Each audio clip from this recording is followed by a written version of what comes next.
Hello? Everything started. Muted.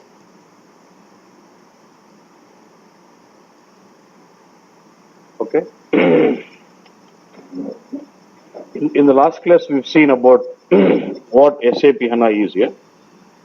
We could understand that it's just an in-memory database here where it does store and process data in main memory, and it is also an appliance where it is a software comes along with the hardware, and it has got its own access engine where you can develop and deploy your applications and run on the engines, and does have its own web server which can respond to the requests coming from the web-based viewer. Yeah, that's what HANA is. And then we went on seeing about HANA use cases, just trying to understand how can we leverage SAP HANA. Like we can use SAP HANA as data mart where you install HANA as a centralized database and you do the data provisioning from different SAP or non-SAP or legacy systems through BODS or SLP, DXC, Smart Data, Quantity Default Integration, and then bring all your data into HANA database tables. On top of these tables, you start doing HANA-based modeling by creating attribute views or analytical views, or go about creating calculation views either with SQL-based or graph, and expose them for reporting. And HANA basically exposes the objects with SQL interface and MDX interface. And any reporting tool which can consume objects through SQL or MDX can be leveraged for reporting on top of SAP HANA. That was as data mart.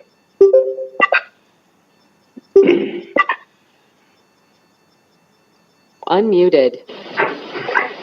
Muted. So can you hear me now?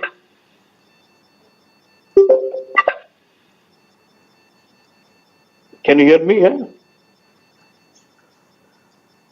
Unmuted. See, what?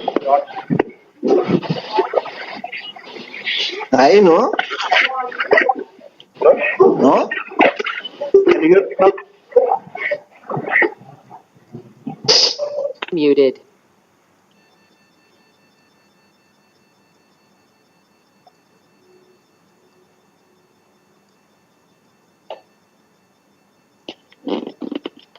Hello?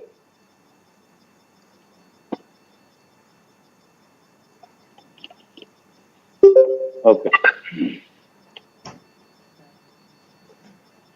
Okay. So maybe, and we could use HANA as database. Like say you have existing applications like BW, ECC, CRM, APU. All those applications can go about sitting on HANA database also. Then we looked at where we combine leverage HANA as database for SAP applications, and the same HANA can be used as for data marting. And then we could see we could even use HANA for developing your own custom application with native or non-native also. And we can have SAP cloud. If it is a cost factor, we can also use HANA on cloud also. So that was use cases. And there's been a lot of buzz around HANA about the performance, what it is giving, right? So we're trying to understand now, why is this HANA so fast? Yeah? No, it's not just about in-memory, but there are lots of the reasons. Now, so what makes SAP HANA fast? We're trying to understand what are the different aspects within the HANA database, which is resulting in high performance of the results process. Now, there are a couple of hardware innovations which is resulting in high performance, and there are a couple of software innovations which is resulting in high performance. Now, when it comes to hardware innovations, it is with multi-core processing, multi-core parallel processing. We'll get into details of that. And having your data in main memory. They say that now the costing of your main memory has gone down when compared to previous years. So why don't we leverage RAM itself as a data staging area? Because if you have your data in the disk, the time taken to read from the disk is much more 1 million times slower than reading it from main memory. Having this point, so they're trying to use leverage main memory for data staging of the. Those are two ones from the hardware. If you look at from software, there is something concept called row and column store. These are like two types of tables. Row store table, column store table. Very, very important. And there's a database called Sybase. This had a type called column store table. SAP took over Sybase, and the concept of column store has come into HANA database.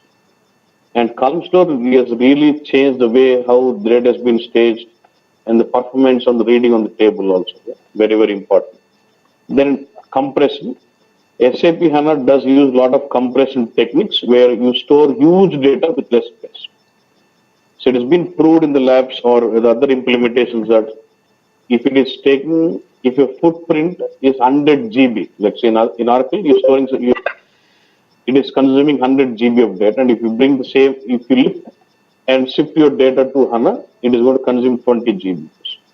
So to almost 5 times the data has been compressed because of the column storage. We'll see what it is.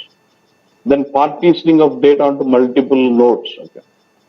Like say, if you have multi-node architecture where you have multi-server, multi-board, multi-motherboard, then you can basically have your table partitioned across the boards. Okay. We'll see. Then there's something called we're not no more going to use aggregates. If you look at BW, you build a cube again. You go about end up creating some aggregates. Now, do we have a limitation of aggregates saying that does hold data duplicate in both redundantly in cube and your aggregates? So we can eliminate that if it is BW or HANA. And even if people who look at BO, like say if you're creating some universe on a non-SAP tables, you create some detailed tables and summary tables also. And then you use some function called aggregate awareness function. In IDT, they use something called aggregate awareness function. Depending on the query, it would read from the summary table or detailed table depending on the navigation. So they use that aggregate awareness function. So all the summary tables concept can be eliminated. What SAP says, you store it in any detailed form. I will handle the performance. You just dump the data into the table. It could be denormalized it could be any detail. I will handle the performance. That's what again benefits, because if you have aggregate, you go about storing data redundantly or duplicately and wasting your space. And by eliminating aggregates, we're able to reduce the database footprint, what is going to bring into HANA base. Now let's get into each of this. Now, what do you mean by multi-core processing? Yeah. Now, normally everyone would have got some system, right? When you buy a system, heard about these words like say, is your system dual core, quad core? You heard about those words? Yeah. So when you say dual core, it means you'll have a motherboard, you'll have a processor, and processor will have 2 cores. And when you say 2 cores, 2 processing can be done at a time. When you say you have a dual core system, it means 2 operations can be carried on parallelly. That's what it is. That is what dual core. And compared to dual core, quad core is faster because you'll have 4 core. Quad is 4 cores in the processor. Means 4 operations can be done at a time. Getting this? So we had dual core, quad core, right? Now the hardware has been advanced to the level where now here I'm saying, look at this. I can have a motherboard with 8 CPUs, but already again there is a latest development where they're able to have one motherboard with 10 CPUs already. You'll have one motherboard, 10 processors in it. And each processor can hold 12 cores into it. So core is actually that part of the CPU which actually does your operation. So when I say I have a processor with 12 cores, means 12 operations can be done at a time. That's what parallel at a given point of time. I can process 12 operations, 12 cores, and each core does your operation. Clear? So imagine a motherboard with 10 CPUs, 10 processors in it, and each processor holding 12 cores in it. And how many cores do you get now? 120? Okay, let's say 8 CPUs. So 8 into 12, 96. And let's say if I'm not happy with the kind of sizing, I can even go with multi-node implementation where I'll have, let's say, I combine 4 motherboards into it. So if each motherboard is delivering me 96 cores, and if I combine with 4, 96 into 4 would be the cores of what I would get. Approximately something like 250, something like that. Means I can have 250 operations done at a given point of time. That too parallelly bus. While writing your SQL script or while writing your programs, you don't write anything or write execute parallel or something. It is all intelligence of the system of executing things parallelly. Let's say I've got statement 1, statement 2, statement 3. If this can be executed parallelly, system intelligence will identify that this can be run parallelly, so it executes parallelly. If you don't want it to run parallelly, you have to explicitly start writing a code saying execute sequence. Otherwise, by default, it is a parallel execution. Okay? So if you're trying to understand what is parallel execution, let's say I have a table with lots of columns. Let's say I'm trying to write a select, I'm trying to query my database. I'm writing, say, select column A, column B, column C from table. I'm trying to read 3 columns from the table. Yeah? So you would get to see the results. But internally, to speed up the processing of this query, what system does is the process of reading data from column A will be designated to core 1. The process of reading data from column B will be designated to core 2. And let's say again understand that the cardinality, the values of column C is huge. It does do horizontal fragmentation. Means it does split that column again 2 parts and assign the part 1 reading into core 3 and the data of reading for core second part would be by core 4. It is all done automatically. You don't do any writing, no coding, nothing. Yeah. So splitting each column for different core, we call the vertical fragmentation. And the same column is split into further parts because there is horizontal fragmentation. It does do that. And the reading of this cores or data from 2 different cores. And you'll have 4 cores playing on this to read data from the table, combine its results and give it to you. Logically, ఒక మనిషి చేసేకి నలుగురు చేసేకి తేడా ఉండదు. So now what's happening now? 4 cores are getting involved in reading data for my query. Obviously, I should see good performance. What I mean is multi-core parallel processing is the hardware innovation. It's all built in the system. You don't write any code or nothing. So because of this, it is giving out tremendous results in the performance of the queries or the applications running on HANA. Next, about having your data in memory. There's nothing I can show you on the screen, but what they say is now you can have 2 TB of RAM in your servers now. If you can go up to that level, but if you see the biggest implementation of HANA now going with Reliance Industries, they're implementing HANA for 4G yeah? with 236 terabytes of RAM. That's the biggest one and in the world. And where the implementation is going on. Yeah. So basically, if you want more RAM, it's all about sizing, multi-nodes. You bring, let's see, each motherboard can have 2 terabytes. If I say like this, if I want 10 terabytes, obviously I have to combine 5 motherboards to formulate my sizing. Yeah. Yesterday I was speaking to some person from HP. Yeah. He's a high-end guy, and he was telling they are the hardware partners for SAP. They were manufacturing hardware for SAP HANA. They had a lot of problems in the server because say they give server sizing like XS, small, extra large, and now customers buy with say 5 terabytes or 10 terabytes, and they're not to scale up from there on. They have problems like this. So they get the server 5 TB, and they're not able to scale up the server when they have requirement. So now they have come up with a new server name as Hawk. They were calling it Hawk. They come up with Hawk servers where they can even enhance it also later. Automatically enhance server. That's what he was saying. And then let's look at what are the innovations from the software side, which is basically resulting in the performance of my HANA systems. Yeah. One is column store and row store. See, store and table. Ultimately, any database you look at, like say SQL Server or Oracle or DB, anything you look at, what do they do? They store data, and you store data in form of what? Table. Yeah.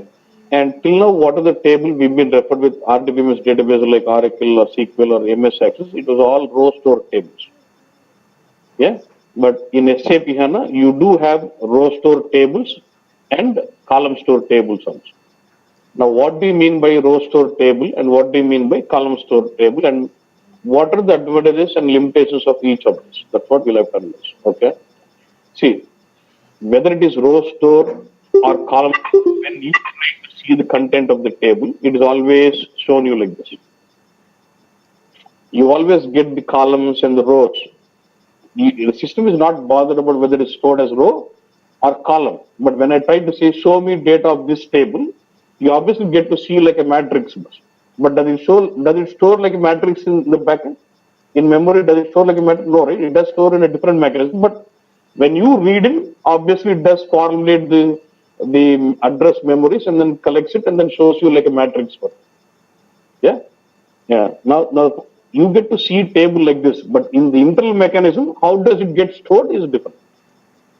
Whether it is row store or column store, when you try to see the content, you would get to see the same way. But when you go about creating a row store table, how does it store internally is different. And if you go about creating a table as column store, how does it store internally is different. Okay. Now let's look at this. You know what is column of a table, right? Country is one column, product is one column, sales is one column. Yeah. And you know what is the row or a record? Each row is like record, right? Now look at this. Now row 1, India, chocolates, 1000 is row 1. India, ice cream, 2000 is row 2. Germany, chocolate, 4000 is row 3, and this is the row 4. You now understand what is column and what is row. Yeah. Now when I model this table as a row store table, yeah, what does each row is stored in a continuous memory location space. Let's say it takes row 1, chocolates 1000. It will be at one address. Address at memory address or a page. In main memory is always organized in pages. This row will be in one page or some page, 8-bit page or 16-bit page. And this row 2 will be in one memory, and row 3 is at one memory, and row 4 is at one memory. అన్ని countries ఉంటారని కూడా చెప్పలేదు, ఎక్కడ space ఉంటే అక్కడ పెట్టుకుంటా ఉంటుంది. row 1, row 2, row 3, row 4. Yeah. So each row is stored in a row ఒక దగ్గర ఉంటుంది, linked list అంటారు. So each row of a table is stored at one continuous memory location, but row 1, row 2 may be in same continuous, or it could be in different memory address also. But row is together. That's what it is. Okay. And if I say column store, if I model this as a column store table, all the values of one column are stored in one continuous memory location. Even all the values of the column country are stored in one memory. All the values of the column product are stored in one memory, and all the values of sales are stored in one memory. Yeah. So as soon as you see, look at this, all column values of the column country in one memory location. All the values of the product is in one memory location. All the values on sales in one memory location. Right. So as soon as I tell you that they've been storing like this, your doubt is, how does system know that India is mapped to chocolates and then this is mapped to, how does it have linking of this? Kada.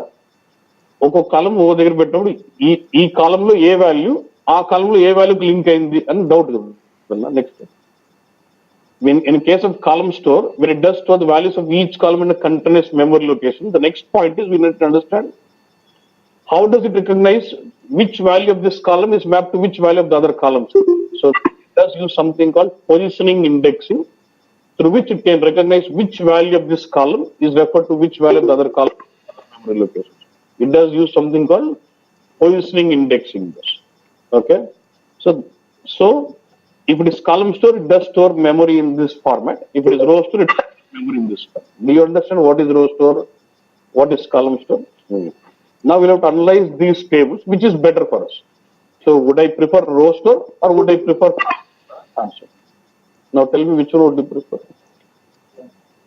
Column store. కొత్తది కాబట్టి. And let's see. But there is some case. In some cases, row store is faster. In some cases, column store is faster. So we'll have to analyze both now. Now look at this. Yeah, we'll see that. First benefit you should look at is now look at this. Now when I store as a column store like this, yeah. Let's say I run my query like this. Select country from table, which is faster than this. Think logically, Moshe. Select country from table. Yeah. Column. When I say select country from table, I'm just trying to read all the values of my country from this table. If it is column store, I would have all my values of this country column in one continuous memory location. Just get to that memory, read those values continuously, and then get back to my results. Yeah. Same on the other side, if you look at row store, I'll have to read this country India value here and go to the address where my row 2 is stored, get this value, go to the address where my row 3 is stored, get the value, go to the address where my row 4 is stored, get the value. Now which is faster in this case? Column store is faster. Right? Let's say my query is this.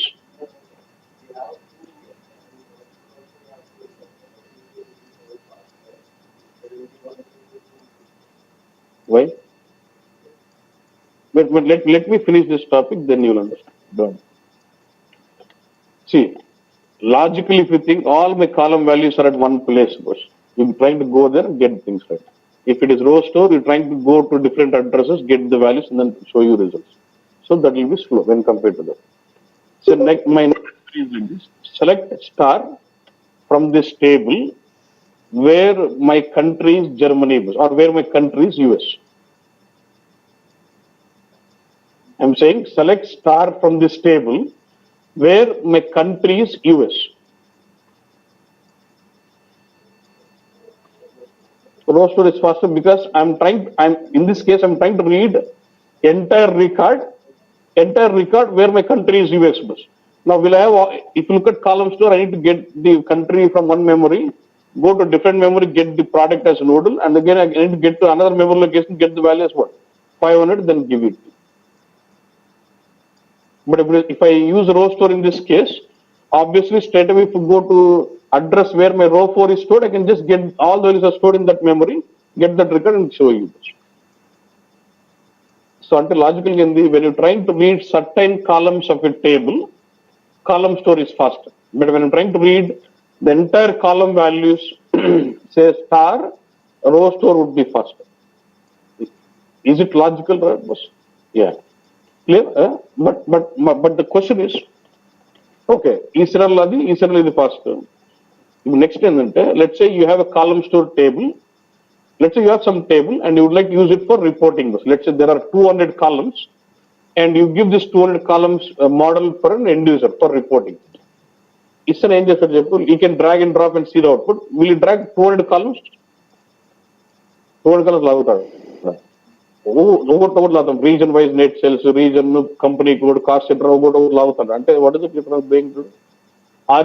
doing? When you're using this database for OLAP functionalities, are we executing queries like star or certain columns?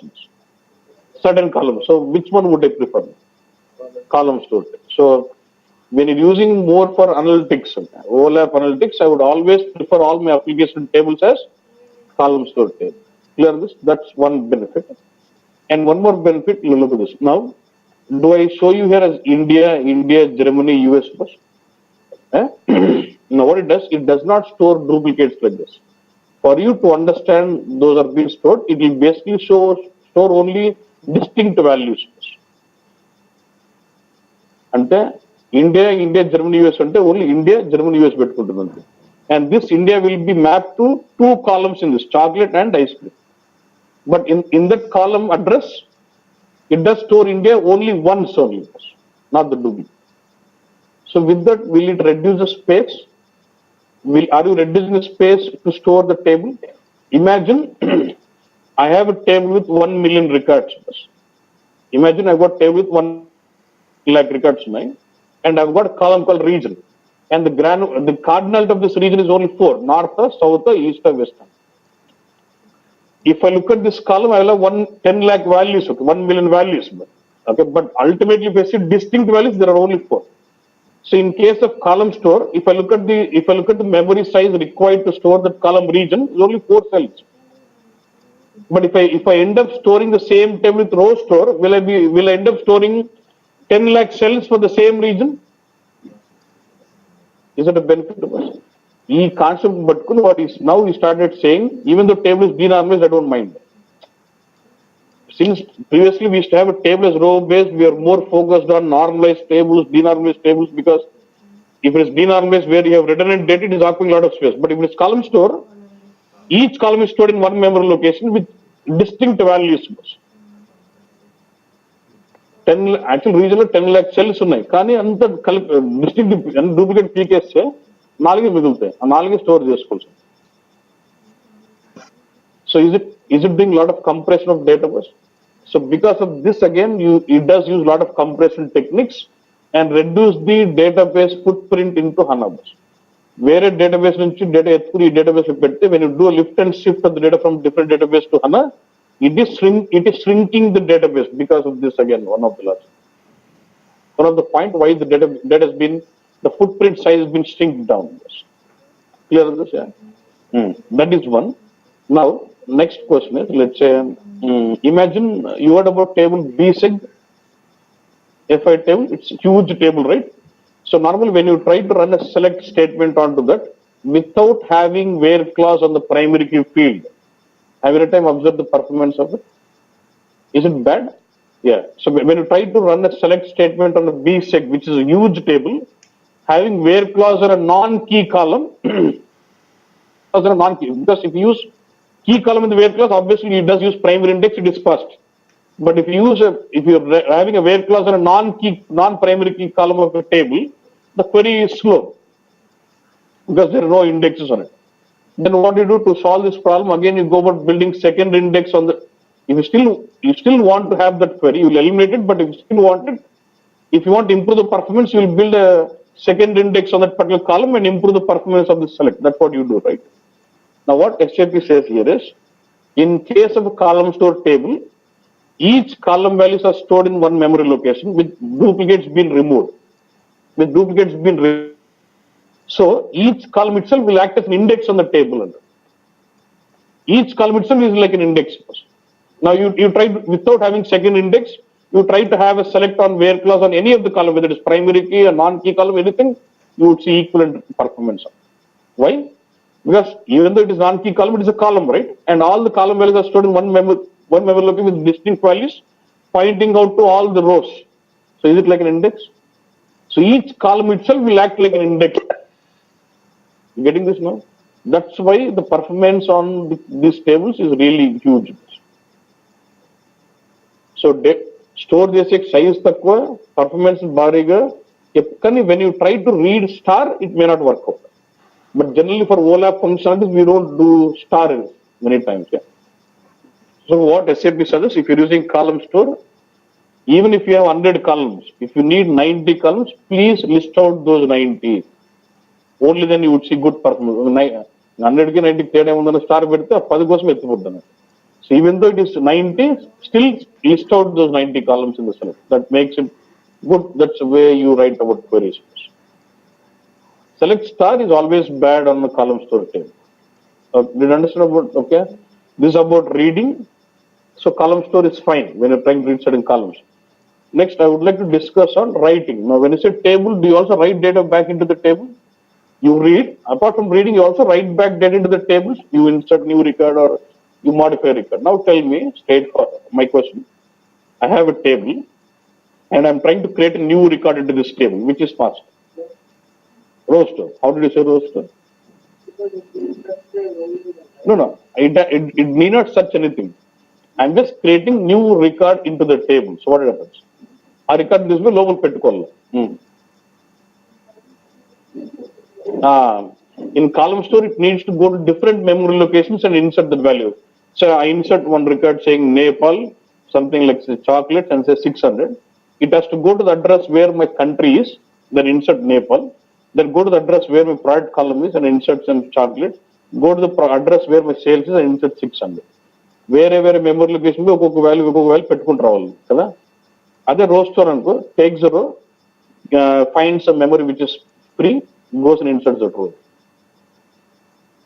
So when you look at inserting data into the table, which is faster than row store. ఆ రో ఎత్తుకుపోయి మెమరీలో పెట్టడం రో store అని. అట్లా ఆ కాలం ఆ record అంతా తీసుకుని ఒక్కొక్క కాలం ఒక్కొక్క మెమరీలో పెట్టుకుంటూ పోవాలి. ఏం first row store.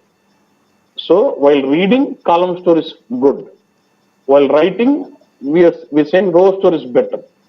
So it will say, first I'll create row store, insert data, convert table to column store, use it.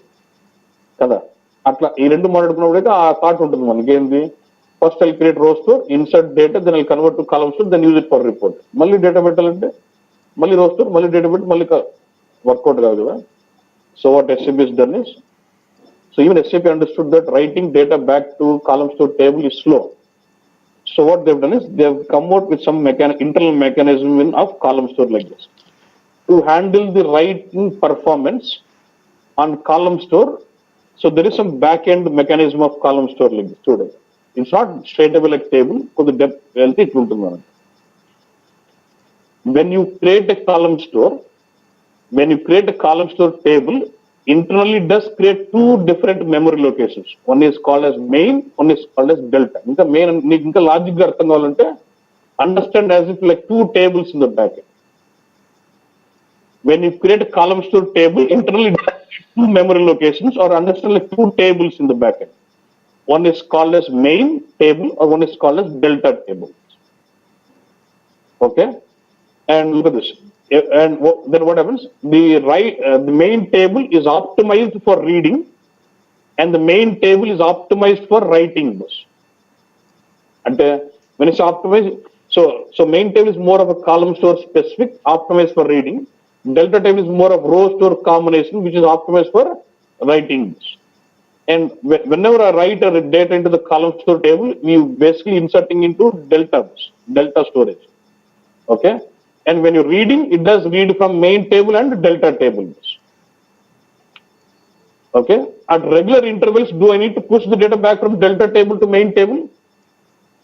అంటే నువ్వు రికార్డ్ ఇన్సర్ట్ చేస్తున్నావు అన్న, టైం ఎక్కువ తీసుకోకుండా ఫస్ట్ పెట్టేసుకుని డెల్టాలో, ఫ్రీగా ఉన్నప్పుడు ఇక్కడ డెల్టాలో నుంచి మెయిన్లోకి దొబ్బుకుంటాను. Because delta is more optimize for writing and main is optimized for reading bus. So let's say my customer is creating a new sales order. I need to put that into table. If I take a lot of time, obviously it affects my performance. So what he's doing, let's have delta storage, and which is more optimized for writing. It's like row store combination. Let's insert that data into the delta store table. Later, when the system is free, I would start running something called delta merge, which will move the data from delta store to main store bus asynchronously. వాడు record create చేసేటప్పుడే నేను main పంపించడానికి చాలా time పడుతుంది కాబట్టి first delta పెట్టేసి document is been saved అని మనం పంపించేస్తాం. మనకి నా కాస్ట్ ఇన్సర్ట్ అయిందని వెళ్ళిపోతాడు. తర్వాత నేను డెల్టాలో నుంచి మెయిన్లోకి దుబ్బుతాడు. Even though I don't move it to main, when I do reporting on this table, will it fetch from main or delta, from both. Reading is done on both main and delta bus, but write operation is done on delta. So do you understand now what is main, what is delta, what delta merge now? It is basic. We'll expand on this topic later. There are different types of merging. Delta merge ante auto merge, smart merge, hard merge, critical merge, different types of merging ante auto merge ante, let's say you create some column table and you say you switch on auto merge on the table. Auto merge and if you switch it on, what happens? Within your index server, you will have some process called merge dog and over the process.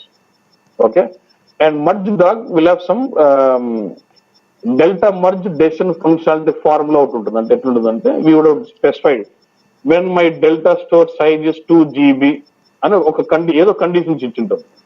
So what merge dog do is, merge dog will be scanning through across all the tables. Any table which satisfies this decision function of delta merge, it will trigger the merge automatically. That is called auto merge. Okay, and then there's something called smart merge. So we'll switch off the auto merge నేను merge చేయమన్నప్పుడే చేయాలి, then that is called smart. అట్లా వేరే different types of merging ఉందన్నమాట. Ultimate concept is delta merge is about moving data from delta to main. అది concept. So with this functionality, am I able to handle the performance of writing also? So major limitation of row store was the problem with writing. Now did I handle the performance of writing in the column store by having the delta and main store logics in the backend? Yes, boss. No, actually, no table. It's all one table, but internally, main is one memory, delta is one memory. And main is more of column store specific. Delta is just like whole row store lag ఉంటుంది. So it is optimized for writing. And then once I writing, then I would start doing delta merge, which will start moving from delta to main. But when I do reporting, it does fetch data from main and delta together. That's what.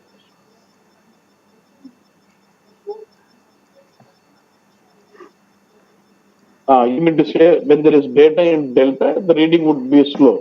అందుకే ఏమంటున్నామంటే then you keep doing delta merge. Generally about cube ఉంది.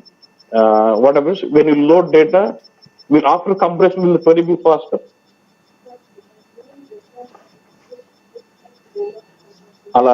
అలాంటిది. That's why I'm just coming to that.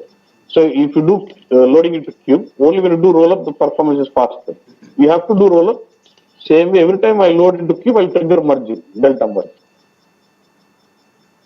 It starts moving from main to delta to main. That's asynchronously. We are not disturbing anything in the reporting level or difference in the performance, but saying during merging reporting is not allowed on them. There is only very slight seconds gap of data not available for reporting. Main delta. When you said delta merge, you're saying it is moving from delta to main. Actually, it does create one more main, one more delta. It moves all the data from the main to second main, the delta one to second main, and new delta will start taking data without being the user. No question of being stopped. Very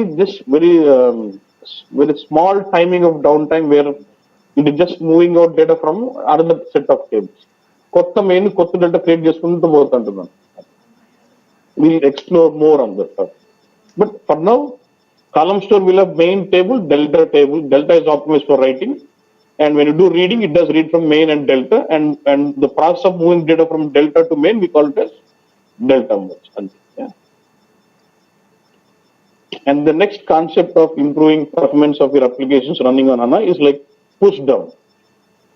Now it is concluded that the performance, let's say, any application you do, you will have presentation layer, you will have application server and database server. Let's say you run some ABAP. Let's take ABAP application. Let's say you got database, you got ABAP, and then you got some interface. When you fire out what happens, you need to process some database. What do? You write select and read data from database table and put into some internal table, and then you process it and then send the data back to the database or to the front end, right? So now here am I moving data from database layer to application layer, and if it insert back again, I am sending data back to the database layer. They say 60% of your programming time is spent in moving data from database to application to database. And the concept is, if I can eliminate this timing of data movement, am I improving the performance of the program by 60%? 60% time అదే పడ్డప్పుడు అంత time నేను save చేసినట్టు ఆ phase eliminate చేయగలిగితే. So what they doing with model, normally from the application server, from the database server, we try to the application server, then access it. Now what we're trying to do with new model is we're trying to push code to the database. Data ni code దగ్గర వచ్చి process చేసేది కాదు, code ని data దగ్గర పంపిండి అని. Means we're trying to push as much as possible the data intensive logic deep into database. So you have data in the database. You can write SQL scripting which is closer to your database. Then you don't have to really move across the servers, right? So data is in the database server. My logic is also in the database server. So Am I eliminating the movement of data across servers? That's where, so it's about logic. So with the new applications we're developing, your focus would be on pushing as much as possible the data intensive logic deep into HANA data. ఎంత వీలైతే అంత HANA database push చేయాలి. For example, your BW transformations, do you write a lot of ABAP? So ABAP gets executed with what? The application layer. So if you write your transformations in HANA, let's say you got BW on HANA, you're implementing transformations for DS or something. Let's say if I write your transformations with ABAP, I cannot push that logic to HANA database. If I can't push that to HANA database, obviously my performance will not be better. So what I can do, I can eliminate this ABAP and implement something called SAP HANA SQL script export routine. I'll start implementing SQL script for transformations. I'll implement my transformation not with ABAP, no, I implement with SQL script. Now, can my database understand SQL script? Is it now, am I pushing the transformations too deep into a database? That can I get the performance of Adhikans? So in that case, am I pushing code to the database? If I'm writing with ABAP, means what? I'm reading data from database into programming, application server, and then processing it. If I'm writing my logic with scripting is what? I'm pushing code itself to the place where data is there. So it is improving performance. That's where by using the pushing code to the data, you can improve the performance of your applications running on HANA database by eliminating the movement of data from database server to application server base. That's a new programming model. That's what they focus on. Right. Database. See, transformation is not like taking to any database. Not, let's say you're writing export routine. What is that you do? Are you taking to database? No. What are you doing? You have data in the source package, you have in the result package, you're consuming data from the result, appending records back to the result package that gets into the target. Same way, when you're writing script, you'll have tab, out tab. You go over reading data from in tab, assign the data back to out tab. What are the results you put into the out tab that gets into your target? That's all. Let's say again, you're doing some lookups. Normally, you write transform with lookups, right? Lookup using start routine, you bring in internal table, then you do straight away. In the scripting, I would start writing select the table. I read table directly. For now, just say we can push down the code to the database. That's okay. Then about partitioning of data. Now, do you know about partitioning cube? By year, month, or fiscal period, you do partitioning. Same way, in the database concept, we have partitioning of table. Let's say I've got database table. I can do partitioning. I can partition my table. Just splitting up into multiple blocks. I'll have different partitioning like hash partitioning, range partitioning, and different partitioning. And I can go with multi-level partitioning also. I can use hash, range, and the combination of the change. Then when we're doing this partitioning, what happens? I can do something like this. Say, create partitions on this table as per number of servers on it.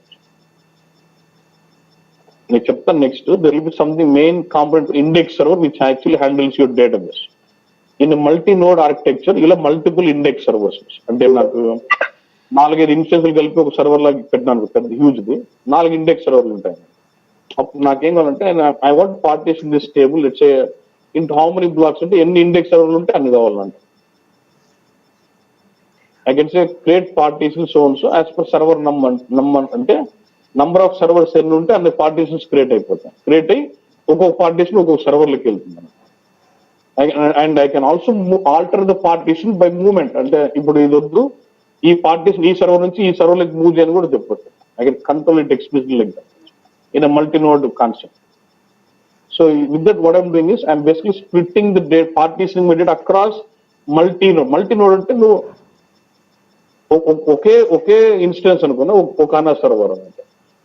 నాకు HANA server పెద్ద size కావాలి, పెద్ద size server కావాలంటే ఏం చేస్తాం, ఒకటి central instance చేసుకుని you will install multiple dialog instances. All this together will be referred as HANA server కదా.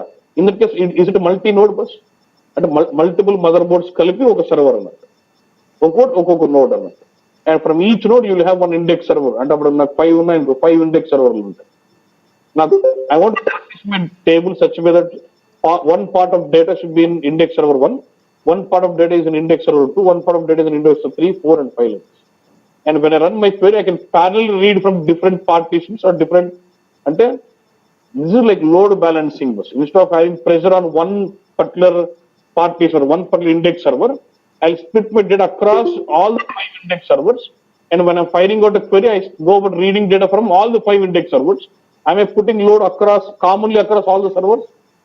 అంటే ఒక సర్వర్ మీద ప్రెజర్ ఎక్కువ పడి ఉదాహరణ తక్కువ పడిపోకుండా కామన్ గా ప్రెజర్ పట్టినట్టేనా that's about parties getting what I'm saying and then obviously you'll have like standby and failover. And for example, if certain node fails out, we can have standby and failover nodes and blades on it.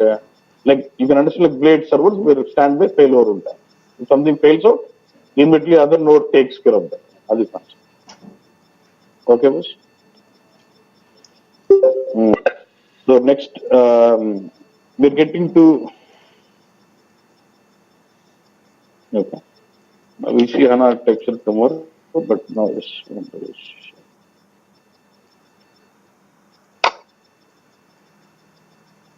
So I just want to show you the course content, what we will be covering it. Yeah. So you get to know what. We've seen what is HANA past, like architecture is all use case. Still is what the introduction part. Then we told you we're seeing something like we're going to use something called HANA Studio, which will be a client-based application to work on your HANA database. So we'll just get the introduction on the HANA Studio. Then we start learning HANA as database first, because it's a database, right? We need to learn it as a database, learn about how do we create tables, schemas, fingers, synonyms, and procedures, stored procedures, all this table user different functions, all this column views. All this will be about learning HANA as database first. Yeah.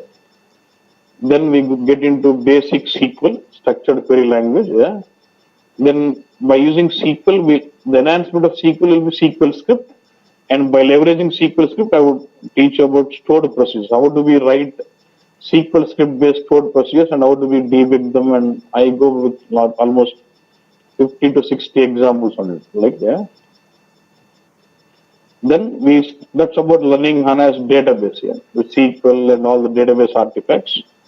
Then we go learning SAP HANA as a modeling environment, where you learn about HANA modeling capabilities, where you go to understanding different types of all this. But main focus would be on learning about attribute views. Then what? Model analytical views with all the other options into it. We are not getting into that, but there's something. Calculation views. There will be small options which I will be touching almost every checkbox of it. Marvel.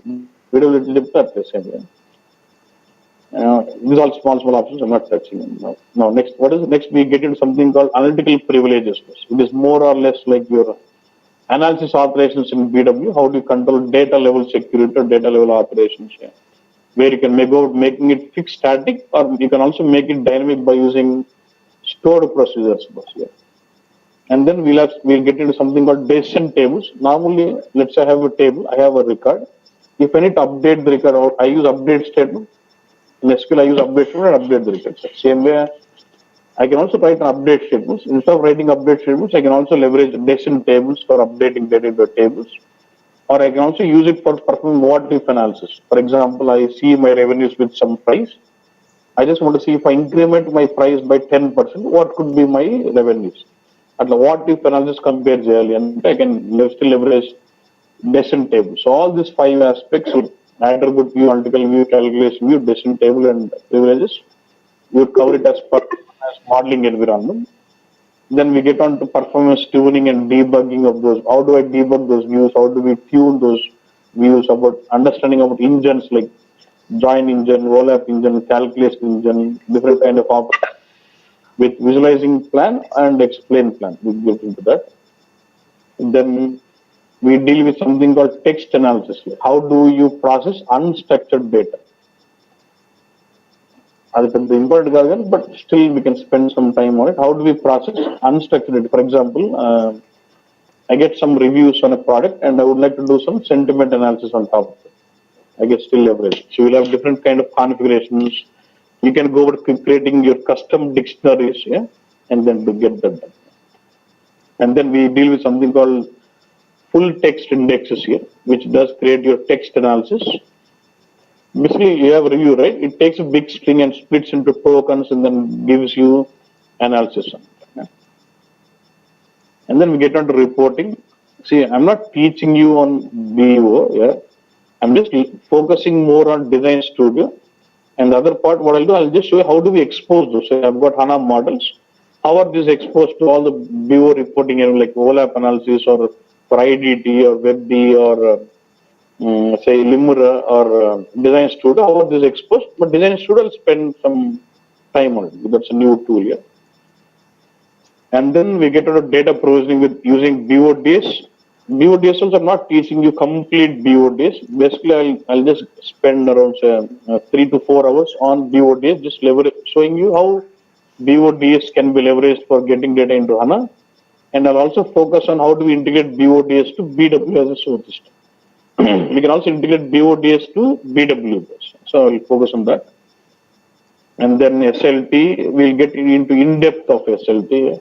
DX again in-depth and flat file imports, bulk loading, and then smart data access, smart data quality, again I get in-depth, okay.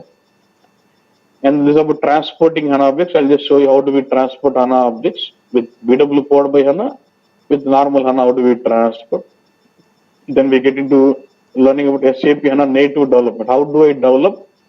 I'm only focusing on HANA native framework. How do I create UI5 applications? How do I create services on OData? And how do I create my database table? Here I'm not. My focus is not making it complex. But this scenario would be rare.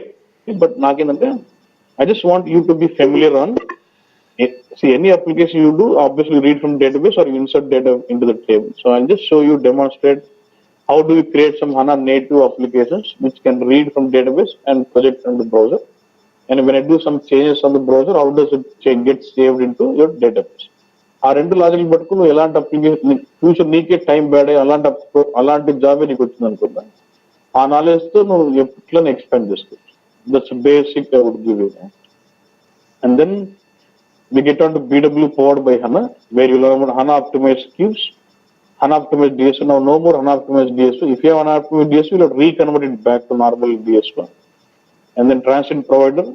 How do we consume HANA models in BW? So you've got attribute view, analytical view, calculation. How do we consume them in BW?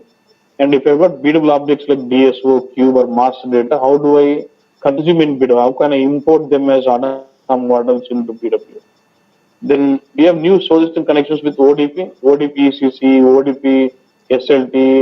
We touch on all this. ODP ECC, ODP SLT, and ODP HANA information use. New type of source system connections are available. We're getting into this. LSFS, advanced DSO, OpenODS view, composite provider. Then out by leveraging ABAP managed database procedures, how we will push your HANA transformations deep into HANA database for performance. Then SAP and near NLS, this I cannot show you practically, but this is only a screenshot. When I say NLS, it's a second, I'll try, but I'm not able to be successful in configuring things. I can show you just a screenshot how they create. It's only about creating a DTP-like stuff and running it. Okay. And then workspaces, this is not no more needed. And then SQS you already know. Then, so I missed the topic here, which you're covering, but there's something migration part. Let's say you got BW on a non-HANA database. What is the pre-migration steps or pre-upgrade steps you do? And what are the post-upgrade and post-migration steps you do? And how do we migrate it to HANA database? అది ఇక్కడ లేదు but it's already there in the topic. Right? And then we get on to ECC powered by HANA, where we get on to search and analytics. There is a concept called search and analytics where the data sources in ECC itself can be leveraged for reporting on top of it. Instead of, let's say there's a customer who's got ECC with HANA, has got no BW and still wants to do operational reporting. We can use the search analytics and new one, and where many of the customers are really using this for reporting of HCM and HR reporting. They're using this concept. Then HANA Live. So there are RDS solutions given by SAP, like ready-made calculation views, ready-made views delivered by SAP for ERP, CRM. So how do we get that HANA Live, and how do we understand those HANA Live ready-made views? How can we customize private views or reuse views or query views? So this will be the complete course content, which we'll be dealing with. And tomorrow we'll we'll still spend some theory part on architecture and then just architecture and getting to know the components. Then from there we'll get out a system on HANA Studio, start working on its database. Fine. Thanks.